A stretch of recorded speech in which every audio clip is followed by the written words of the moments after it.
I've ran 2 marathons. One in 2021 where I hit 4 hours and 32 minutes after trying for a sub 4, and then 2 weeks ago I ran Edinburgh Marathon where I was able to hit 3 hours and 6 minutes, which is an 86-minute PB, which is epic. I was thinking, how did I do this? And I've found 10 ways, which we're going to talk about in this video, that I did. In both marathons I tried my absolute best during the training and on the day, but it's fair to say that these are the reasons on how I did it. One of the best ways to understand your heart rate is to have a watch or a device that can show it you. My Garmin gives me morning reports, which is great, so I can understand my sleep patterns, I can understand my heart rate variability or HRV, but it's something I wear throughout the day because I can check at different points what my heart rate's doing. I can get a general understanding, and the more I wear it, the more it's going to understand my patterns. Your smartwatch should start to give you a few key heart rate metrics over time. Firstly, your resting heart rate is a great one to understand. This will be heavily dependent on your age and fitness, and you should start to see it decrease with improved fitness. Secondly, your watch should calculate your maximum heart rate. You might see this adjust during extremely hard workouts as your device is trying to understand your top end heart rate. Once you have your resting and your maximum, you can start to work out your heart rate zones, which will be key for your running and your training in general. Zone 1 is the lightest activity zone, which you might see during walks or really light jogs. And Zone 5 is the hardest zone, where you'll get when you get up to your maximum heart rate. Doing varied training will stimulate your body in different ways. There is a common statistic thrown around that Zone 2 should make up 80% of your training, and the other 20% should be harder efforts. Now, while this is heavily dependent on the individual and their overall volume, it isn't a bad ratio to consider when looking at your marathon training. Now, understanding your heart rate data is great. I'm just about to go out on a run, and as with every run I do, I'm going to take this, my Garmin HRM Pro Plus chest strap, because the last thing I want for my watch, for my data, is for it to be inaccurate. And although the wrist is okay, it can just produce those anomalies and completely random results where it puts your heart rate either a lot higher or a lot lower than it actually is. And for the sake of me investing in this strap and being able to just chuck it on before every run, I know that I'm going to get really solid data from it. So once you understand your heart rate zones and have an accurate way of measuring your heart rates during a run, you can start running specifically to different heart rates based on your training plan. In this footage, I started running in Zone 1, keeping it very light.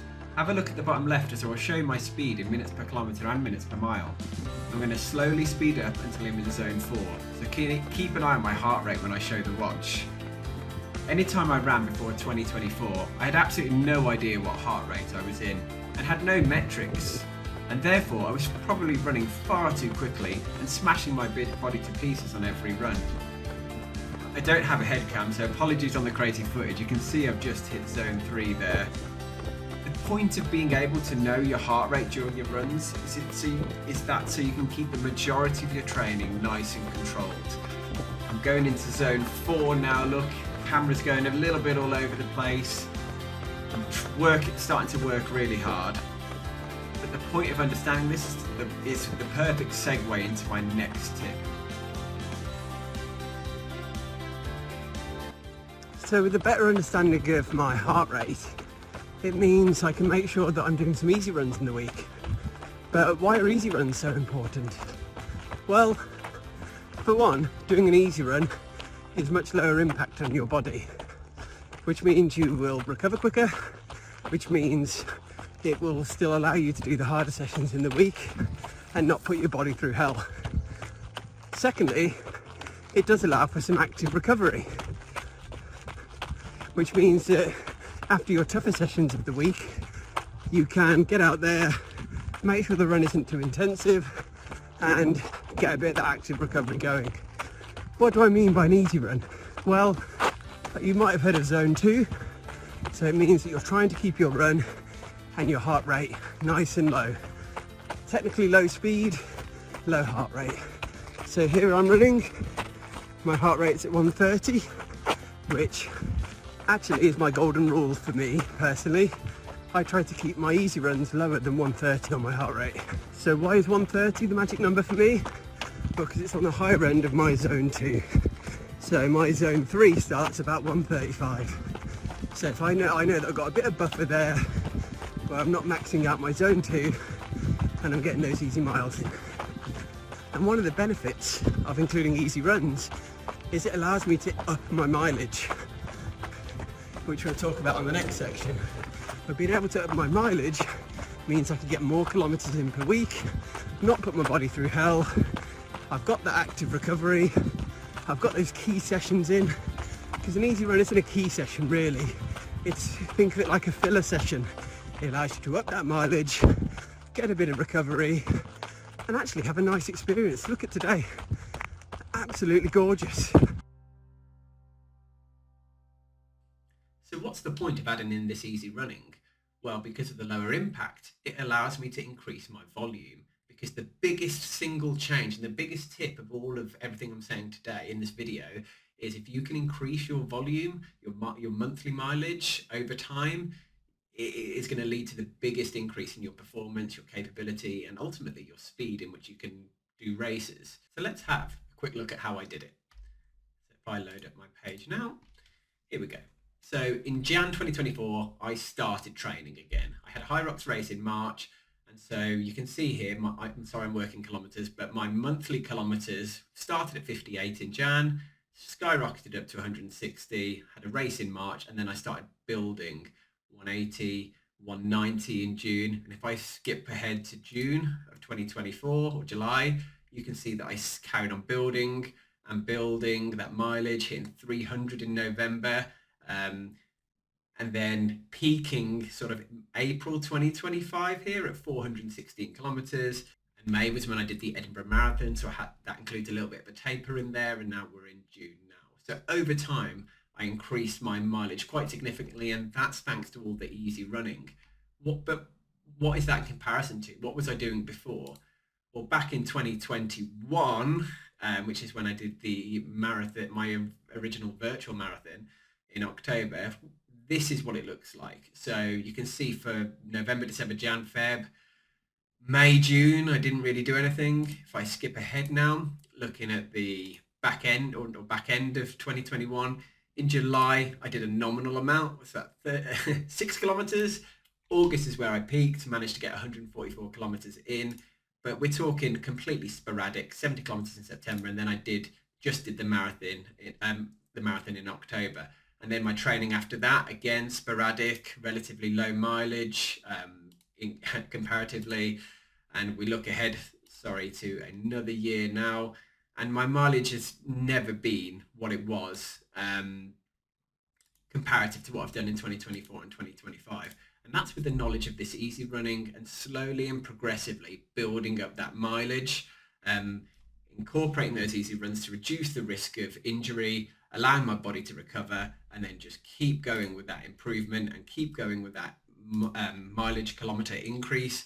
And you can see how it's translated. And that's ultimately been the biggest single point that's contributed to me making such a ridiculous jump in my pre-marathon and my current marathon time now. Of course, if you ultimately want to run faster, you can't just be doing easy runs. You want to mix in a good amount of speed work as well. Not too much where you're overtraining, and complementing a good amount of easy runs and specific speed work is what's going to ultimately help you get better. Of course, there's different types of speed work.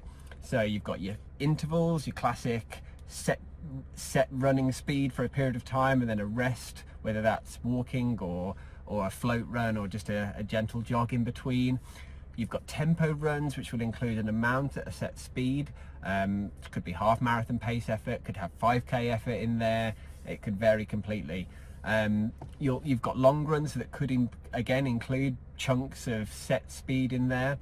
And ultimately, if you want to get better at the marathon or even at getting better at the 5K, you're going to want to practice at speeds that faster than that. So this is where intervals and where tempo runs can really come into their own. On the cards today, I've got a interval session. I've got a 4K warm up and a 3K cool down. There's the easy bit.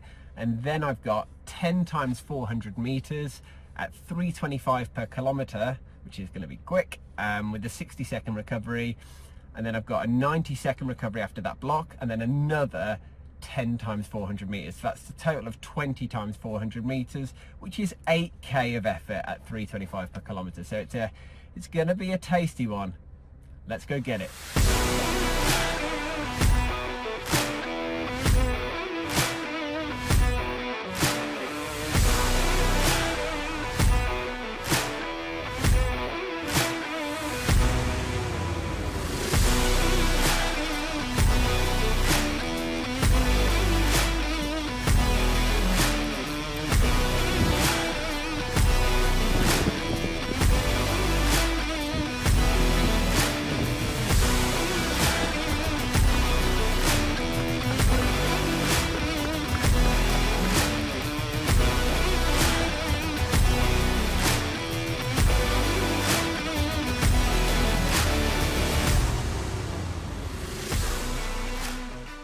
So I've just finished my interval session. Hopefully you saw some really good footage of that.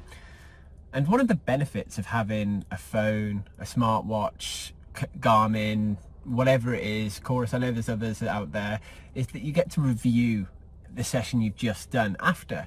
So I'll show up on the screen now and go through, because you get some really unique insights into each session, particularly when it's like a speed session and you're doing different paces. I can look at now my pace overview, see where I was hitting paces or maybe where I was missing, see how I did during each split. Did I start out quick and then slow down, or start out slow then speed up? How was my heart rate throughout? Anyway, let's have a quick look at the next major point, which is recovery. I've just finished my speed work session, and it leads really nicely into looking at recovery, because my watch gives me some really good information about the state of my recovery. There's different aspects I can look at, but there's also how you feel. You'll know if you feel a little bit beat up and a little bit battered. Sometimes you'll feel it immediately, sometimes it takes a couple of hours or minutes, sometimes you'll feel it in the morning or just before you go to bed, so keep an eye on it. I'll show you what my watch shows me now. So first point to look at is training readiness.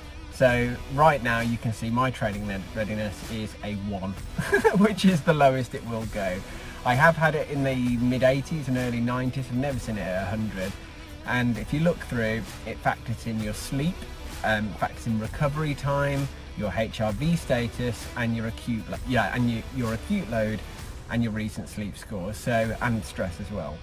So that tells me that if I was to do a really hard session now, my body would probably be saying no. I've also got another key metric, which is recovery, which for me at the moment is showing 81 hours. I'll show you on here.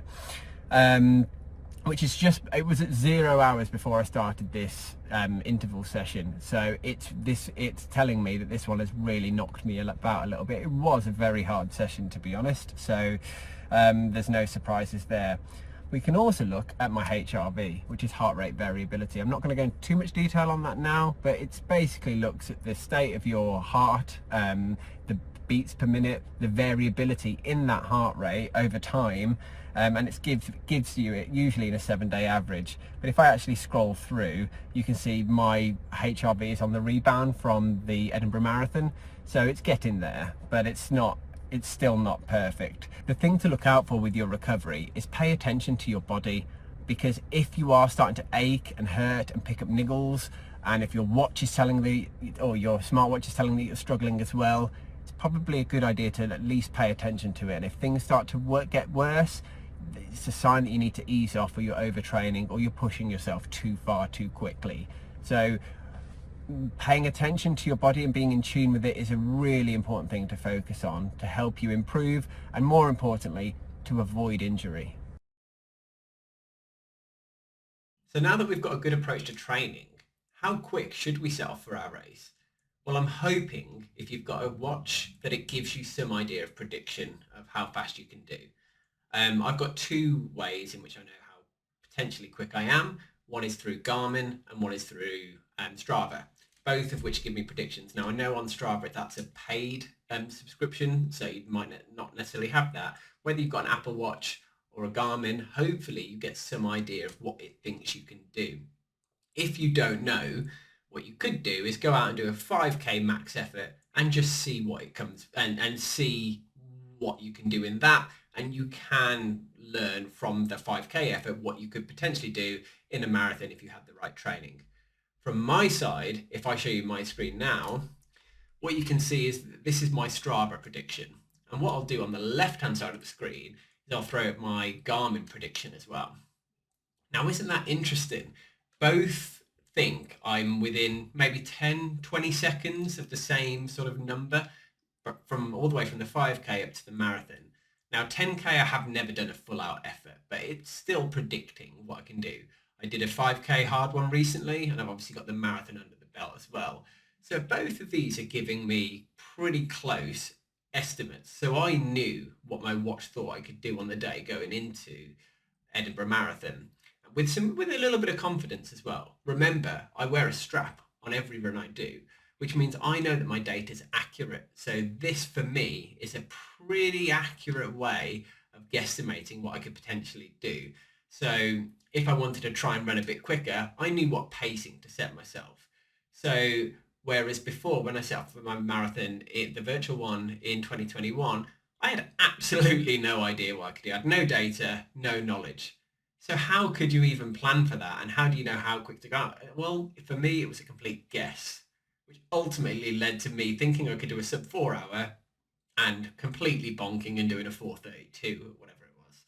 So knowing what pace you could potentially do based on some good indicators can either make you have a fantastic experience or an awful one. And another thing that I'd never considered during the first marathon was fueling. And I don't just mean fueling before the race or the night before, the morning of. I'm talking about mid-race fueling, being able to consume carbohydrates as you're running. It's fair to say on the shorter distance that's not necessary, depending on the size and how long it takes you. Like your 5k is probably not necessary. As you go 10k, half marathon and marathon, it becomes absolutely necessary to replace some of the carbohydrates that you're going to be naturally using while doing that effort and running. I used to have the arrogance that I don't need to fuel, I'll be fine, and I never used to practice fueling during long runs, during easy runs, during any run, and even on race day, which is ludicrous because I ended up completely bonking and running out of fuel, which is where you can cramp, it's where you can just feel like you've got no energy left. Studies have shown that you're going to need 60 to 100 grams of carbohydrates per hour. There are plenty of different options in how you can achieve this, through drinks, through gels, through chews, but you need to have a strategy and have practiced that strategy come race day. Now for me personally, gels are my favourite source of energy and favourite source of fueling when I'm running. So for me, I normally do it every 5k. Obviously people are different, depends how many carbohydrates are in your gels, but 5k seems to work really well for me. So we're going to take one in a second. We are only on an easy run today, and some people might think I'm crazy, but you don't need to gel on an easy run. I hear you. However, two things. One is, it allows me to practice the process of taking a gel, because it's a bit of does take a little bit of practice. And secondly, I'm training my body, both my ability to use it as a fuel source and my stomach to be able to handle it. So when it comes to race day or marathon day, or a time where I really do need to rely on energy sources like gels, then it allows me to, I've practiced it, I've trained my body for it. So let's have a go, one-handed. Right. Got it open. Here we go.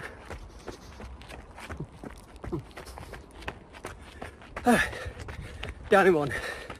I don't normally recommend doing that because it interrupts your breathing too much.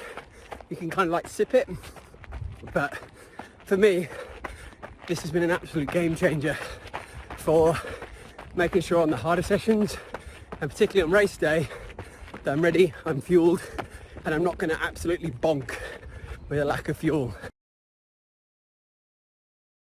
What also helped me with such a drastic improvement was actually having a good plan. This is where Runner came in for me. Now I'm not sponsored by Runner in any way. I'm just a user of it. I appreciate it and I've used it for multiple plans now. So a good plan, wherever you get that from, whether that's directly from a coach, whether it's from an app or something you've downloaded, should factor in a good mix of types of running. So it should have easy runs, it should have some speed work, long runs and so forth. So if I look, and this is just a 5K plan, if I go into the current week I'm in, you can see that I've got an easy run there.